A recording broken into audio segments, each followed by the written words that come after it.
Lorenzo Moretti held the city of Chicago in the palm of his hand. He was a man who commanded armies, fearing nothing and owning everyone. On the eve of a strategic marriage that would cement his empire, a single red light shattered his carefully constructed reality. Through the rain-slicked window of his armored Maybach, he saw the ghost of his past. Sophie, the woman he had ruthlessly discarded years ago for the sake of the family. But she wasn't alone. Clinging to her hands were two children, a boy and a girl, with his dark eyes and his defiant jawline. In that heartbeat, the strategic alliance didn't matter. The engagement ring didn't matter. Only they mattered. Lorenzo was about to tear the city apart to claim what was his, and God help anyone who stood in his way. Rain lashed against the bulletproof glass of the black Maybach, blurring the neon lights of downtown Chicago into streaks of blood red and electric blue. Inside the climate-controlled cabin, the air smelled of expensive leather and Viviana De Luca's overpowering perfume. Lorenzo Enzo Moretti, the don of the Moretti crime syndicate, stared out the window, his jaw set in a line of granite. He tuned out the woman sitting next to him. Viviana was speaking, her voice a high-pitched drone that had been grating on his nerves for the last hour. "I told the florist that white orchids are pedestrian, Enzo," Viviana said, tapping her manicured nails on her smartphone screen. "I want black Baccara roses. They scream power. Daddy agrees with me. He says our union needs to look like a coronation, not a charity ball." Enzo didn't turn his head. "Do whatever you want, Viviana. Just send the bill to Matteo." "You're barely listening," she huffed, shifting in her seat so her silk dress rustled. "This wedding is in 3 weeks. It merges the Moretti and De Luca territories. It's the most important day of your life." "It's a business transaction," Enzo corrected coldly. "Don't romanticize it." The driver, a hulking man named Bruno, eased the car to a stop as the traffic light at the intersection of State and Madison turned red. The wipers slashed back and forth, fighting the torrential downpour. Enzo's eyes drifted lazily to the crosswalk. Pedestrians were huddled under umbrellas, rushing to get out of the storm. It was a sea of grey and black coats, anonymous and dull. Then he saw the yellow. 2 small figures in bright yellow raincoats were skipping over the white stripes of the crosswalk, splashing in puddles. They were holding hands with a woman in a worn beige trench coat. She was struggling with a broken umbrella, her hair plastered to her face. Enzo's heart stopped. The world seemed to tilt on its axis. He knew that walk. He knew the curve of that shoulder. He knew the way she tucked her chin when she was cold. Sophie. It wasn't possible. Sophie Bennett had left Chicago 4 years ago. He had made sure of it. He had broken her heart, shattered her trust, and given her a check for $50,000 to disappear, telling her she wasn't cut out for his world. It was the only way to keep her safe from the war he was fighting back then. But there she was, less than 20 feet away. The wind whipped the umbrella out of her hand. She lunged for it, turning her face toward the line of idling cars. The street lamp illuminated her features. She looked tired, thinner than he remembered, but undeniable. And then the children turned. The boy and the girl, looking no older than 3 or 4, tugged at her coat. The boy shouted something, laughing. Enzo felt as if he had been shot in the chest. The boy had a mop of unruly black curls, the exact same hair Enzo had in his childhood photos. The girl had a sharp, defining brow and eyes that even from this distance Enzo knew were dark, intense, and familiar. They didn't look like Sophie. They looked like him. "Green light, boss," Bruno grunted from the front seat, lifting his foot off the brake. "Stop the car," Enzo whispered. What? Viviana looked up from her phone. Enzo, we're late for dinner with my father. I said, stop the damn car! Enzo roared. Bruno slammed on the brakes, causing the heavy vehicle to lurch. Horns blared behind them. Before the car had even come to a complete halt, Enzo unlatched the door. Enzo, what are you doing? It's pouring! Viviana shrieked, reaching for his arm. He shook her off with a violence that made her recoil. Stay here! Enzo stepped out into the deluge. The icy rain soaked his $3,000 custom suit in seconds, but he didn't feel it. His gaze was locked on the sidewalk. Sophie and the two children had reached the other side and were hurrying toward the entrance of a subway station. Sophie! He shouted, his voice tearing through the noise of the traffic. Thunder rumbled, drowning him out. He didn't care. He vaulted over the hood of a taxi that had stopped too close, ignoring the driver's angry yell. He sprinted across the intersection, his Italian leather shoes splashing through deep puddles. He had to catch her. If those children were his, if she had kept this from him. The rage that flared in his chest was hot and blinding, warring with a sudden, terrifying hope he hadn't realized he possessed. He reached the sidewalk and pushed past a group of tourists. She was descending the stairs to the subway. He saw the yellow raincoats disappearing underground. Sophie. He took the stairs 2 at a time, risking a broken neck on the slippery concrete. He reached the bottom landing, just as she was fumbling with a metro card at the turnstile. She sensed him before she saw him. It was an instinct they had always shared. She froze, her back stiffening. Slowly she turned around. The color drained from her face, leaving her ghost white. The metro card fell from her trembling fingers and clattered onto the dirty floor. Enzo, she breathed, the name a mixture of prayer and curse. The two children looked up at the towering, soaked man breathing heavily before them. The boy stepped in front of his mother, his small fists balling up, his chin jutting out. "Leave my mummy alone," the boy shouted. Enzo stared at the child.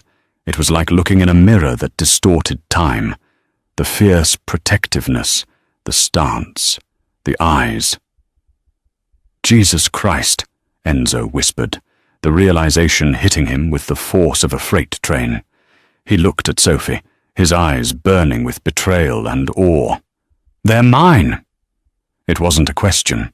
The subway station hummed with the electric buzz of the approaching train and the distant chatter of commuters. But in that small circle by the turnstiles, the silence was deafening. Sophie Bennett pulled the children closer, her arms wrapping around them like a shield. "Go away, Enzo. You don't belong here." "Don't lie to me." Enzo stepped closer, water dripping from his hair onto his face, making him look even more menacing. He pointed a trembling finger at the boy. "Look at him, Sophie. Look at his face. How old are they?" "They're 3. Sophie lied quickly, her voice cracking. "They aren't yours. I met someone else right after." "Liar!" Enzo's voice echoed off the tiled walls, causing several commuters to stop and stare. He lowered his voice to a dangerous growl. "We were together 4 years ago. You left 4 years ago. The math isn't hard, Sophie, even for a thug like me." He knelt down, ignoring the grime on the floor. He was now eye level with the children. The girl, who had been hiding behind Sophie's leg, peeked out. She was clutching a worn-out stuffed rabbit. "What are your names?" Enzo asked, his voice softening unexpectedly. The rage was still there, simmering, but looking at them, it was disarming. "I'm Leo," the boy said bravely, though his lower lip trembled. "And this is Mia. You made my mummy scared." Leo. Lorenzo's grandfather's name was Leonardo. He looked up at Sophie, his eyes searching hers. "Leo." Sophie looked away, tears mingling with the rain on her cheeks. "It's just a name, Enzo. It doesn't mean anything."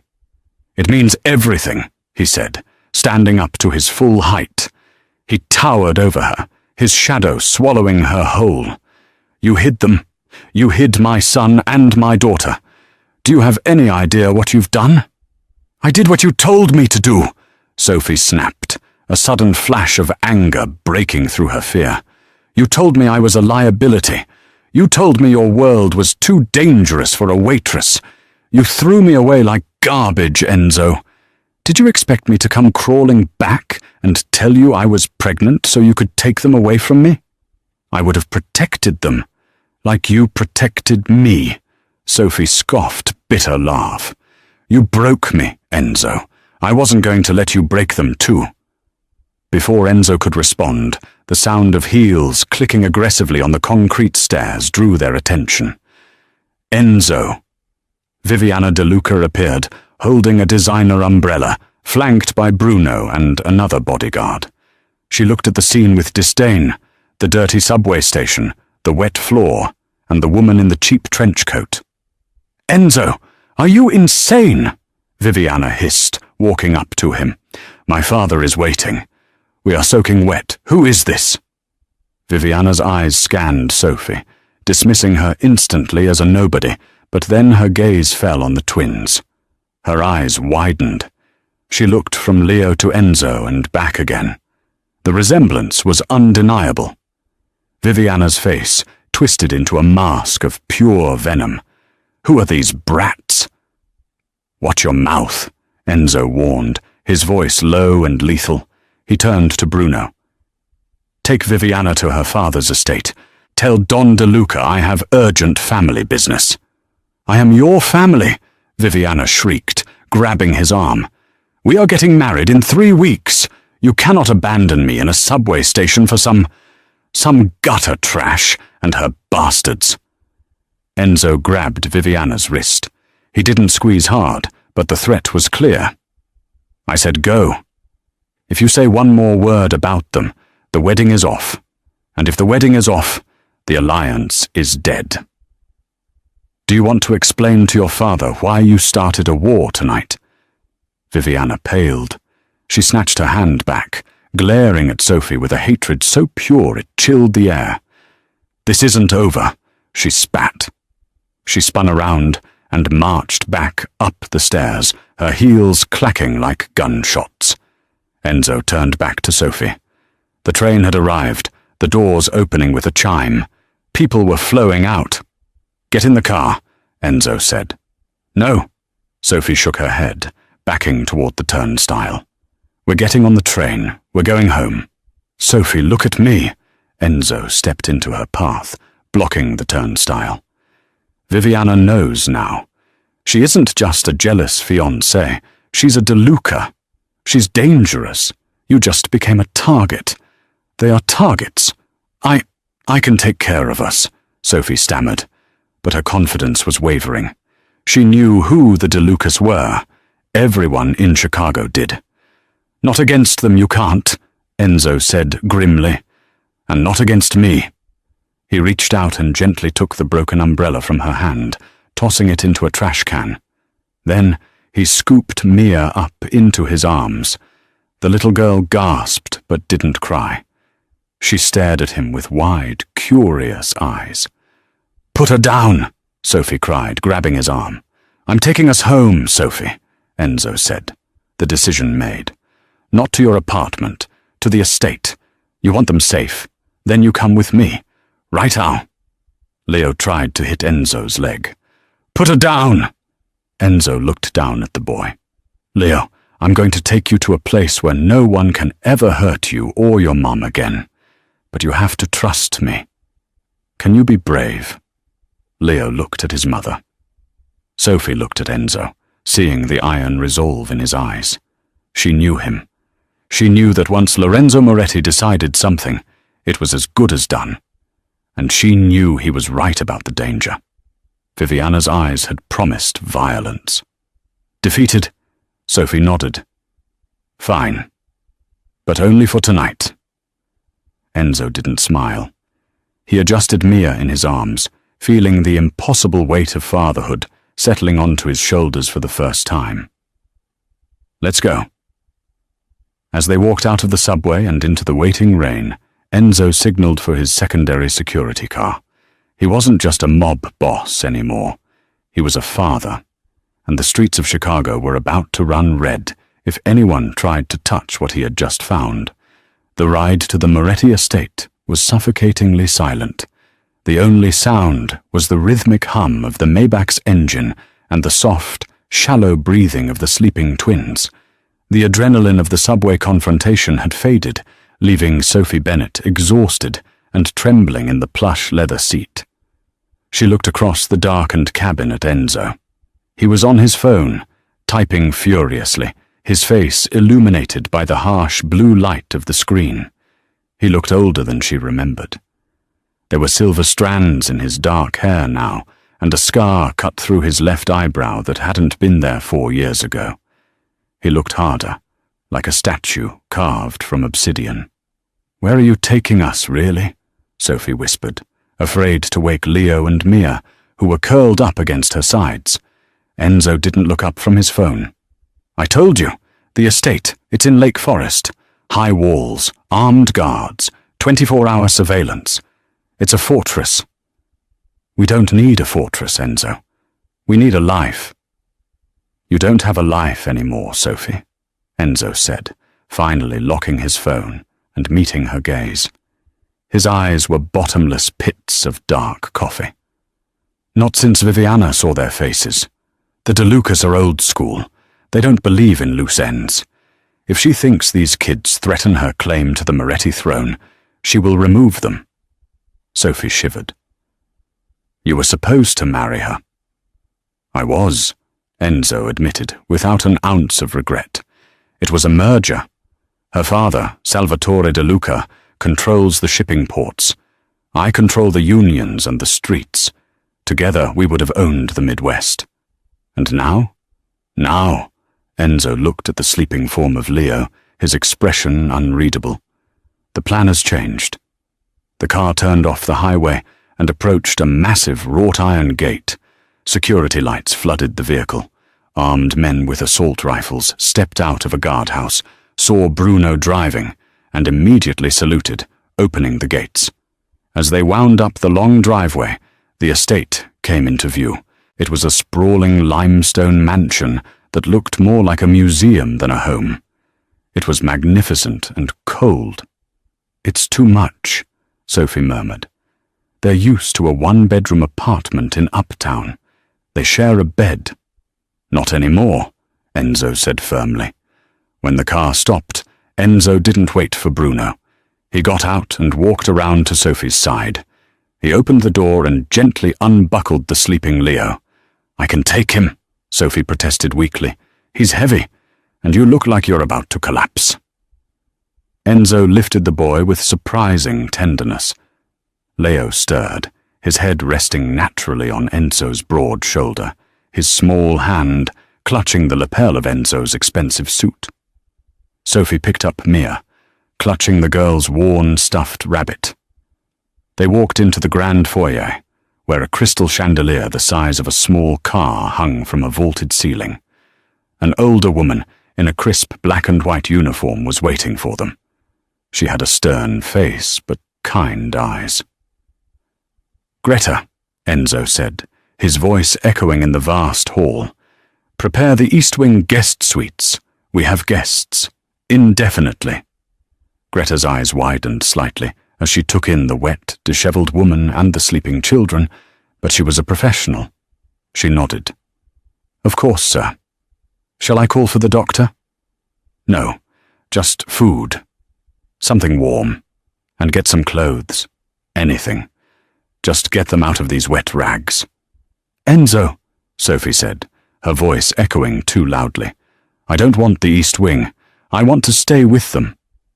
"The suite has 2 bedrooms connected by a parlor," Enzo explained, turning to walk up the grand staircase. "You will stay with them. I'll be down the hall." He carried Leo up the stairs, Sophie trailing behind him like a refugee in a palace. When they reached the bedroom, Enzo laid Leo down on a bed that cost more than Sophie made in a year. He pulled the silk duvet over the boy's shoulders. For a long moment, the ruthless Mafia Don just stood there, staring at the child.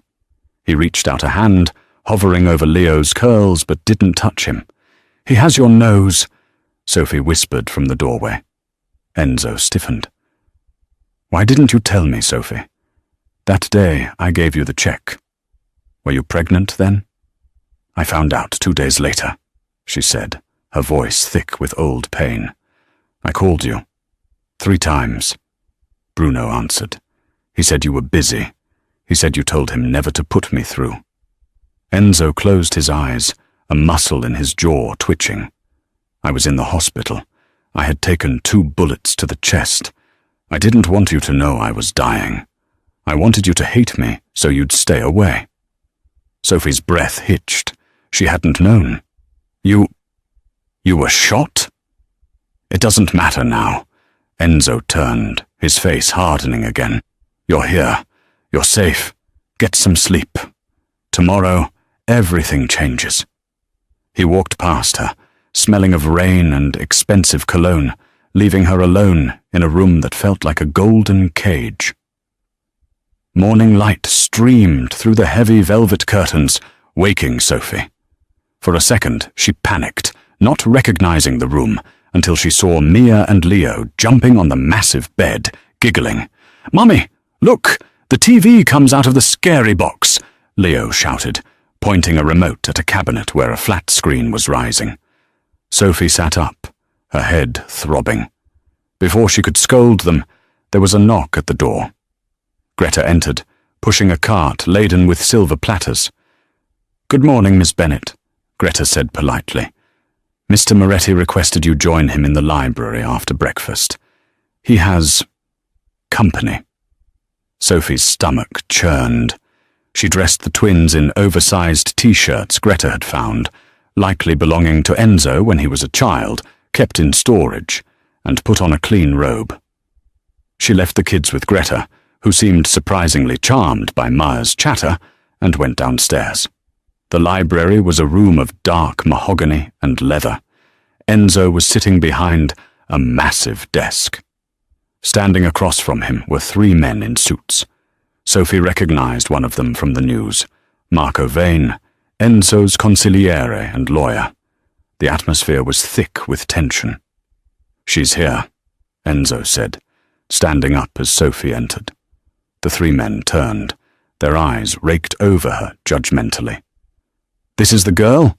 Marco asked, adjusting his glasses. "Enzo, this is messy. Salvatore De Luca has been calling all morning. He says you disrespected Viviana in public. He's threatening to pull the port access." "Let him," Enzo said calmly. "You can't just let him," Marco argued, slamming a folder on the desk. "The commission won't back you if you start a war over an ex-girlfriend. Unless..." "Unless what?" Sophie asked, stepping further into the room. Enzo looked at her. "Unless the children are undeniable heirs. By blood." He gestured to a man in a white coat, standing in the corner. "A doctor. We need a DNA test, Sophie. Right now. Not for me. I know who they are. But for the family. If they are Moretti's, they are protected by the blood code. No one can touch them without declaring war on the entire organization." Sophie crossed her arms. "And if I refuse, I don't want them part of your organization." "Then they are just civilians caught in the crossfire," Enzo said brutally. "And civilians die, Sophie. Heirs survive." It was a manipulation, but it was also the truth. Sophie nodded slowly.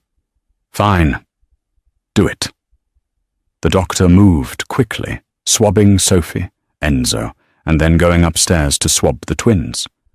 As the doctor left, a sudden commotion erupted at the front door. The heavy oak doors were thrown open, banging against the walls. "I want to see him! Get your hands off me!" Viviana De Luca stormed into the hallway, followed by 2 of her own bodyguards. Enzo's security team had their guns drawn, but they looked hesitant to shoot the daughter of a rival Don. Enzo walked out of the library, Sophie staying in the shadow of the doorway. "Viviana," Enzo said, his voice dangerously low. You weren't invited." Viviana looked immaculate in a white pantsuit, but her eyes were manic. "You embarrassed me, Enzo. My father is furious. He wants to know why you chose a waitress over the De Luca Empire." "I chose my children," Enzo said calmly. "Children?" Viviana laughed, a shrill, hysterical sound. "You mean those bastards? How do you know they're yours? She probably slept with every busboy in Chicago after you dumped her." "Careful," Enzo warned, taking a step forward. "I'm here to give you a chance, Enzo," Viviana sneered, reaching into her purse. The guards tensed, fingers on triggers. She pulled out a small velvet box. The engagement ring. She threw it at his chest. It bounced off his lapel and clattered onto the marble floor. "Daddy says you have 24 hours to kick them out and issue a public apology to me," Viviana hissed. "If you don't, the ports close, your shipments rot, and we start hunting." Suddenly, a small voice piped up from the top of the stairs. "Why is the witch lady screaming?" Everyone looked up. Leo was standing at the railing, holding a toy car. Viviana's face twisted into a mask of pure hatred. She looked at the boy, the living proof of Enzo's betrayal. "You little rat," she spat. "Bruno," Enzo said, his voice sounding like cracking ice. "Escort Miss De Luca out. If she speaks again, remove her tongue." Viviana's eyes widened. She saw the look in Enzo's eyes. It wasn't business anymore. It was primal. She signaled her guards and they backed away. "You've made a mistake, Lorenzo," she whispered as she reached the door. "A fatal one." As the door slammed shut, silence returned to the hallway. Enzo looked up at Leo, who was watching him with wide, intelligent eyes. "Is she the bad guy?" Leo asked. Enzo walked up the stairs, ignoring his terrified advisors below. He crouched down in front of his son. "Yes, Leo, she is." "Are you the good guy?" Leo asked. Enzo hesitated. He looked at his hands, stained with the invisible blood of 100 men. Then he looked at Sophie, who was watching him with a mixture of fear and hope. "I'm the guy who keeps the bad guys away," Enzo said softly. "Come on. Let's go see your sister." Downstairs, Marco sighed and pulled out his phone. "Prepare the soldiers," he told the person on the other end, "and double the guard on the perimeter. The peace treaty is dead. We're at war." But the war came faster than they expected. Later that afternoon, a courier van marked with a generic delivery logo pulled up to the service gate. The guard approached to check the manifest. There was no delivery. A massive explosion rocked the estate, shattering the windows of the West Wing and setting off car alarms for a mile. In the nursery, Enzo threw himself over Sophie and the twins as glass rained down around them. The floor shook violently. As the dust settled, the wail of sirens began to rise in the distance.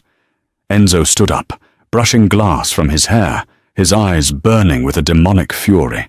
They had tried to bomb his house, with his children inside. He pulled Sophie up, checking the kids. They were crying but unharmed. "Greta!"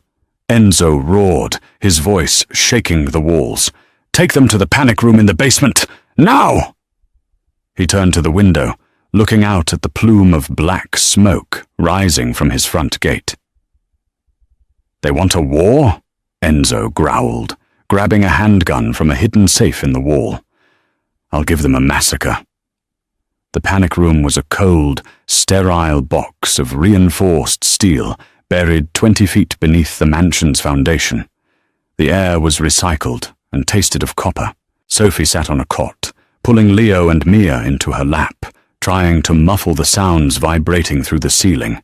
Even through feet of concrete, they could feel the thud of heavy machinery and the staccato pop of automatic gunfire. "Is it thunder?" Mia whispered, burying her face in Sophie's chest. "Yes, baby," Sophie lied, smoothing her daughter's hair. "Just a storm." Above ground, the Moretti estate had turned into a war zone. The delivery van explosion had blown the main gates off their hinges, allowing 2 black SUVs to roar onto the lawn.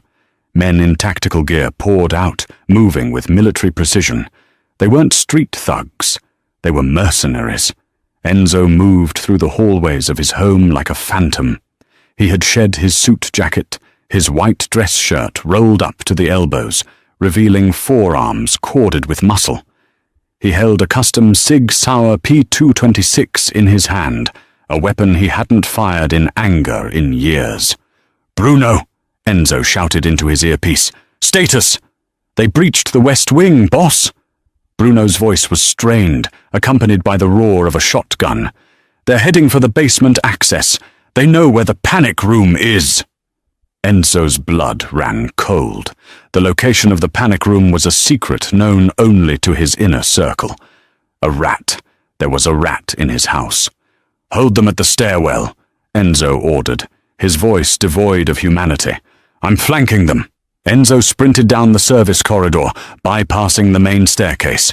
He kicked open the door to the kitchen just as 2 mercenaries were setting up a breach charge on the basement door. They turned, raising their rifles, but Enzo was faster. 2 shots rang out. 2 bodies hit the floor. Enzo didn't stop. He stepped over the bodies, checking the hallway. It was clear. He moved to the basement door and tapped the keypad code. The heavy steel door hissed open. He ran down the stairs, finding the panic room sealed tight. "Sophie, open the door, it's me!" he shouted, pounding the steel. The locks disengaged with a heavy clank. The door swung open. Sophie stood there, holding a heavy flashlight like a club, her eyes wide with terror. "Enzo!" She dropped the flashlight and rushed to him, checking him for blood. "Are you okay?" The noise stopped. "We held them off," Enzo said breathlessly, holstering his gun. He looked at the twins, who were huddled on the cot. "But we can't stay here. The house is compromised. They know the layout." "How?" Sophie asked, tears welling up. "How do they know?" "I don't know yet," Enzo growled. "But I'm going to find out. We need to move. The helicopter is on the roof." "Helicopter?" Leo's eyes went wide. "Yeah, buddy. A big loud bird." Enzo forced a smile for the boy, though his eyes remained deadly serious. "Come on. Up the service elevator. Now." They moved quickly. The estate was a ruin of shattered glass and bullet-ridden drywall. Bodies of the attackers and 3 of Enzo's own guards littered the floor. Sophie covered the children's eyes, guiding them toward the roof access. As they emerged onto the helipad, the wind from the rotors of the waiting Bell 429 whipped Sophie's hair across her face. The pilot, a man Enzo trusted with his life, gave a thumbs up. Enzo helped Sophie and the kids into the back. He buckled them in. "Where are you going?" Sophie grabbed his hand as he started to back away. "I have to finish this, Sophie," Enzo yelled over the roar of the rotors. "If I leave now, they win. They'll hunt us down in the sky. I have to stay and hold the ground."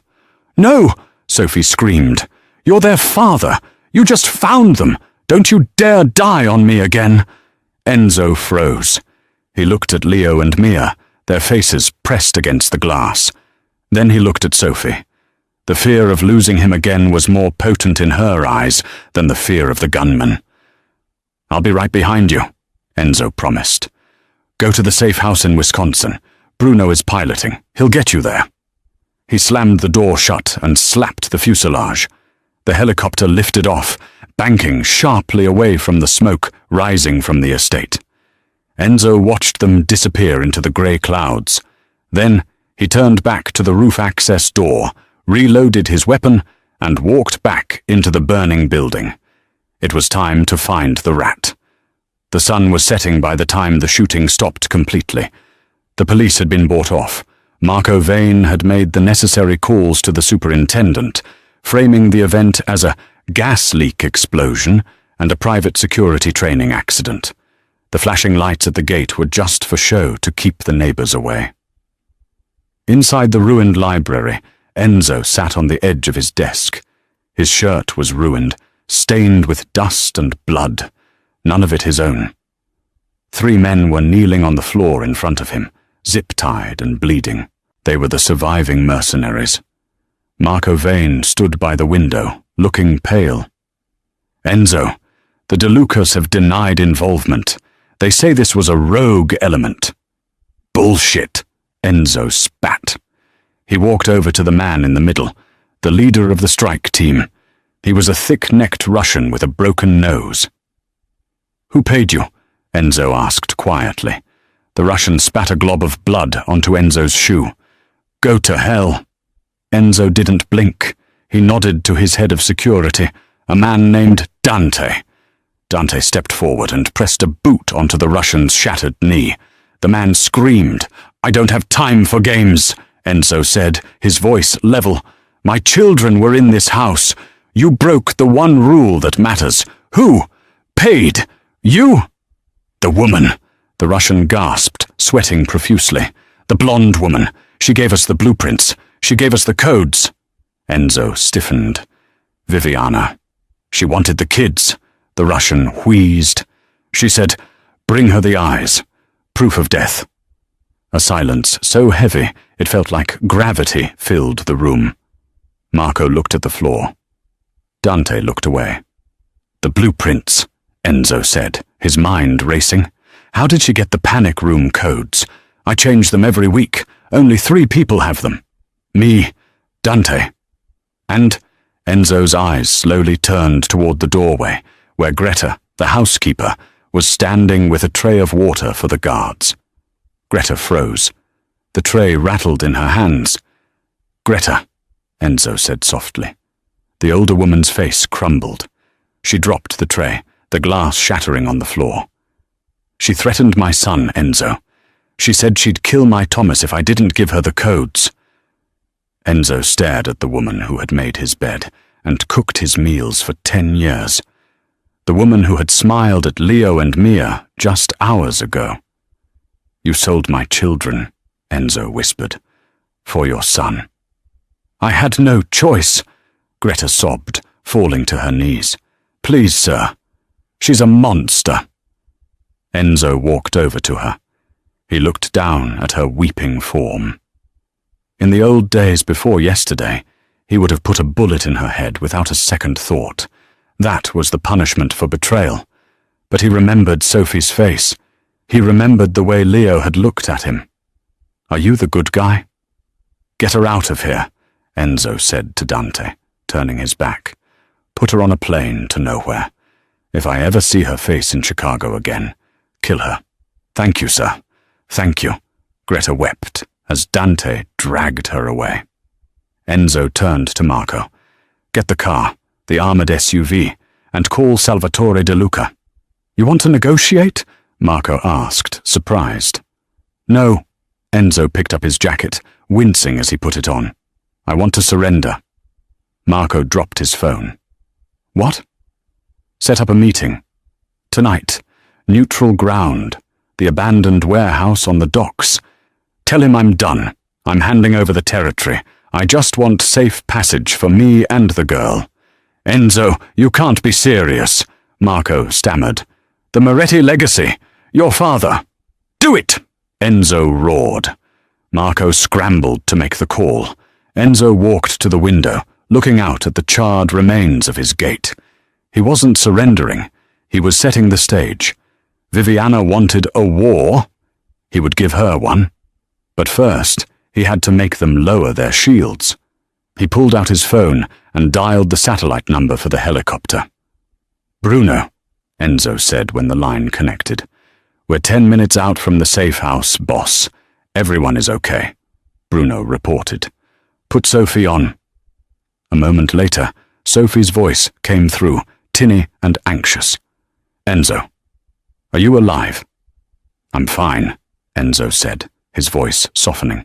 "Listen to me, Sophie. I need you to do something very difficult. I need you to trust me one last time." "What are you doing?" "I'm ending it. Tonight. But I need you to stay at the safe house. Do not leave. No matter what you hear on the news, no matter who calls you. Do you understand? Enzo, you're scaring me. What are you going to do? I'm going to go see the DeLucas, Enzo said, checking the magazine of his pistol. I'm going to give them exactly what they deserve. He hung up before she could argue. 2 hours later, Enzo stood alone in the center of a damp, dimly lit warehouse by the Chicago River. The smell of rust and stagnant water hung in the air. Headlights cut through the darkness. 3 limousines rolled in, followed by a convoy of trucks. The DeLucas had arrived. Salvatore DeLuca, an obese man with a cane and a breathing problem, stepped out of the center limo. Viviana stepped out next to him, wearing a red trench coat, looking triumphant. They were surrounded by at least 30 armed men. Enzo was alone. "Look at this," Salvatore wheezed, limping forward. The great Lorenzo Moretti, alone, defeated. "I came to make a deal," Enzo said, raising his hands to show he was unarmed. "No deals," Viviana smirked, stepping forward. "You broke my heart, Enzo.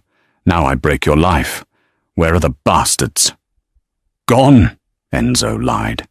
"Halfway to Europe." "We'll find them," Viviana shrugged. "But first we take the city. Sign the papers, Enzo. Sign over the unions, the ports, the casinos, everything."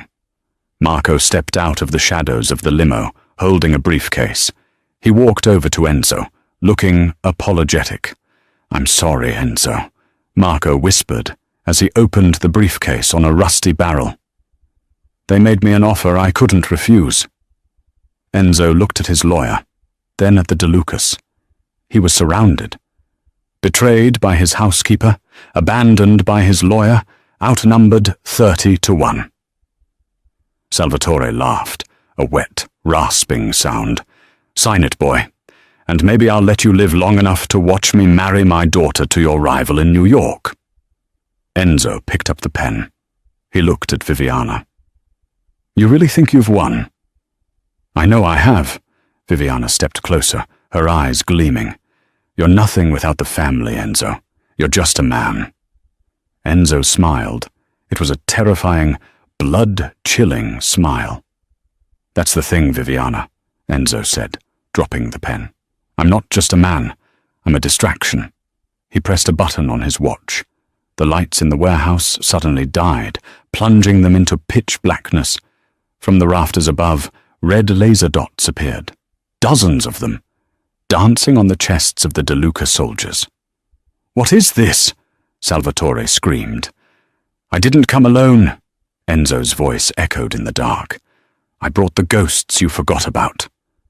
The darkness in the warehouse was absolute, save for the terrifying dance of red laser sights painting the chests of the DeLuca soldiers.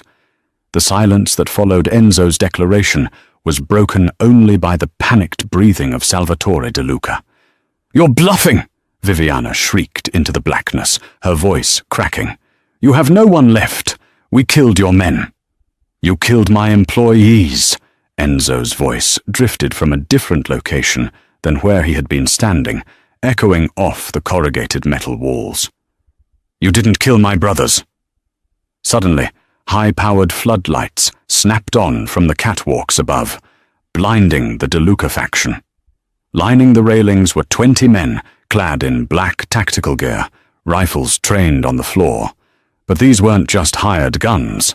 Among them stood Bruno, his arm bandaged but his aim steady, and next to him, to everyone's shock, was the Russian mercenary leader who had supposedly been interrogated earlier. "You bought him?" Salvatore gasped, realizing the depth of the deception. "Everyone has a price, Salvatore." Enzo stepped back into the circle of light, holding a detonator. "You paid him to kill me. I paid him double to miss. And I paid him triple to tell you exactly what you wanted to hear, so you'd feel safe enough to come out of your hole." Marco Vane, the lawyer who had just betrayed Enzo, calmly closed the briefcase on the barrel. He picked up the pen Enzo had dropped and placed it in his pocket. He walked over to stand beside Enzo, his demeanor shifting from cowering victim to cold consigliere in a heartbeat. "The contracts in that briefcase aren't for the surrender of the Moretti territory," Marco said smoothly, adjusting his glasses. "They are confessions, detailed records of your illegal arms deals, your port smuggling, and the order to bomb a residence containing minors. We've already sent copies to the FBI, the IRS, and the Commission." "You rat!" Viviana screamed. She raised a small pistol she had concealed in her coat and fired blindly at Enzo. The shot went wide, sparking against a steel pillar. Before she could fire again, a single shot rang out from the catwalk. The pistol flew from Viviana's hand as a bullet shattered the ground inches from her feet. She screamed and clutched her wrist, though she wasn't hit. "The next one doesn't miss," Bruno called down, his voice grim. Enzo walked slowly toward Viviana. The De Luca soldiers, realizing they were outflanked and outgunned, began to lower their weapons. They were mercenaries, not martyrs. They saw the laser dots on their chests. They knew the check wasn't worth dying for. "Drop them," Enzo commanded. One by one, the rifles clattered to the concrete floor. Enzo stopped in front of Viviana. She was trembling, cradling her hand, her eyes wide with a mixture of terror and undiluted rage. "You ruined everything," she hissed. "I was going to be a queen." "You were never a queen, Viviana," Enzo said, his voice void of emotion. "You were just a spoiled child playing with matches. And now you've burned your house down." He turned to Salvatore. The old Don was clutching his chest, his face grey. "The police are 5 minutes away," Enzo said, checking his watch. "The files Marco sent will put you away for the rest of your life. The Commission has already stripped you of your rank for breaking the code and targeting children. You are done, Salvatore." "Enzo!" Salvatore wheezed, falling to his knees. "Mercy, for the sake of our fathers." "My father never bombed a nursery," Enzo replied coldly. He turned his back on them. "Let the police have them. I have somewhere to be." As Enzo walked toward the exit, sirens began to wail in the distance, growing louder. Viviana screamed his name, a sound of pure desperation, but he didn't look back. He walked out into the cool night air, leaving the toxicity of his past to rot in that warehouse. 3 days later, the safe house in Wisconsin was a cabin by a frozen lake, surrounded by pine trees and silence. It was a world away from the grime and blood of Chicago. Sophie sat on the wooden porch, wrapped in a thick blanket, watching Leo and Mia build a snowman in the yard. They were laughing, their cheeks flushed pink with cold. They seemed to have already forgotten the explosions and the fear. Children were resilient like that. She, however, was still jumping at shadows. She heard the crunch of tires on gravel. Her heart leaped into her throat. She stood up, ready to run inside and bolt the door. A black SUV pulled into the driveway. It wasn't an armored war machine this time. It was a family car. The door opened, and Enzo stepped out. He wasn't wearing a suit. He wore dark jeans and a thick wool sweater. He looked tired, the dark circles under his eyes prominent, but he also looked lighter. "Daddy!" Leo shouted. The word hung in the frozen air. Enzo froze. It was the first time the boy had called him that. Leo and Mia abandoned their snowman and ran toward him. Enzo dropped his bag in the snow and fell to his knees, opening his arms. They collided with him, nearly knocking him over. He buried his face in their necks, breathing in the scent of cold air and innocence. Sophie walked slowly down the steps. She stopped a few feet away. Enzo looked up at her over the heads of the children. He stood up, still holding Mia's hand. "Is it over?" Sophie asked quietly. "It's over," Enzo nodded. "Salvatore and Viviana are in federal custody.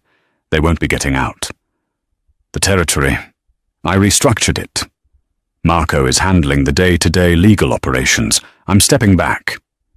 "Stepping back?" Sophie raised an eyebrow. "You're the Don, Enzo. You don't just step back." "I'm still the boss," Enzo said, stepping closer to her. "But I'm not going to be on the front lines anymore. I have a new job."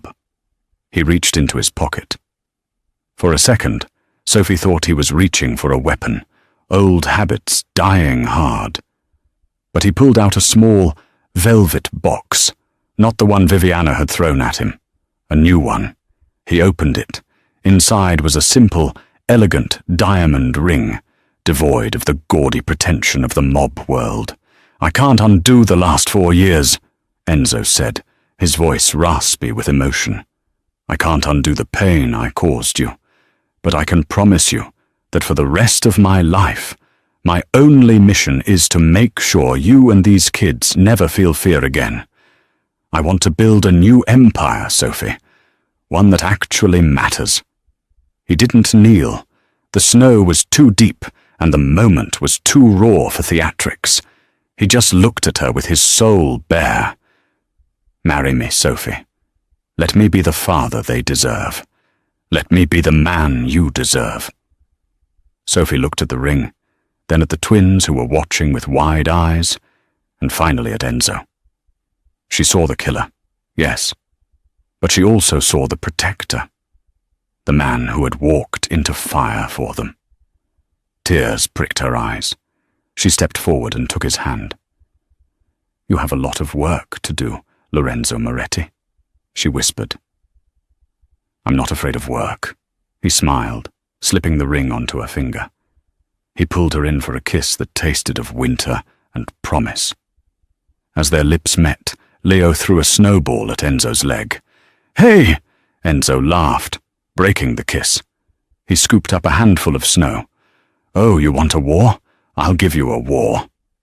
Sophie watched as the most feared man in Chicago chased his children around the snowy yard, his laughter echoing through the trees. The ghosts were gone. The rain had stopped, and for the first time in his life, Lorenzo Moretti was truly home.